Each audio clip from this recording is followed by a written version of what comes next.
Media के माध्यम से जो जानकारी मिली है वो अत्यंत हृदय विदारक दुखद है।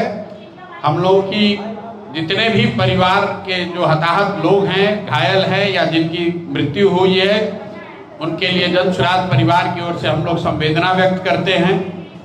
किसकी गलती से हुआ, किसने क्या कहा, इस विषय पर 1 दिन या 2 दिन के बाद निर्णय होगा, बात चर्चा की जाएगी।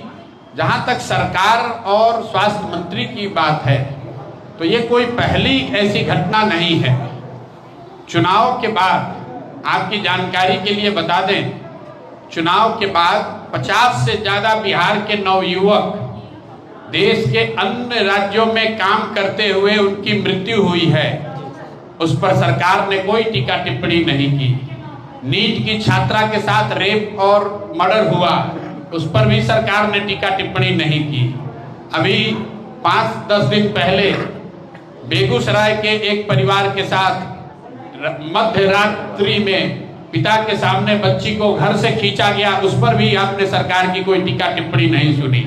सरकार को तो लाल गमछा, पीला गमछा, हरा गमछा करके समाज को बांटने और लड़ाने से फुर्सत होगा तब तो किसी बात पर बोलेगा। तो आप अगर ये कह रहे हैं कि मुजफ्फरपुर की घटना पर सरकार ने नहीं बोला है, तो आप मुझे दिखा दीजिए कि पलायन पर इन्होंने कब बोला है। चुनाव जीतने के बाद तो अब इनको हरा गमछा, लाल गमछा दिख रहा है। अपने घर की लड़ाई लड़ रहे हैं कि किसका बंगला बड़ा होना चाहिए, किसका छोटा होना चाहिए, किसको कौन मंत्रालय होना चाहिए। अब अरवा उसना चावल का भी बात नहीं हो रहा है, पेट्रोल डीजल के दाम की बात नहीं हो रही है, सिलेंडर की किल्लत की बात नहीं हो रही है। अभी रोपनी शुरू होगा, गांव में खाद नहीं मिलने वाला है, उस पर चर्चा नहीं होगी क्योंकि आपको वोट आपसे ले लिया गया। अब 5 वर्ष कोई आपकी बात नहीं करने वाला है। 5 वर्ष अब उनके अपने हितों की बात होगी, उनके बच्चों के हितों की बात होगी। बिहार के बच्चे तो मजदूरी कर रहे थे।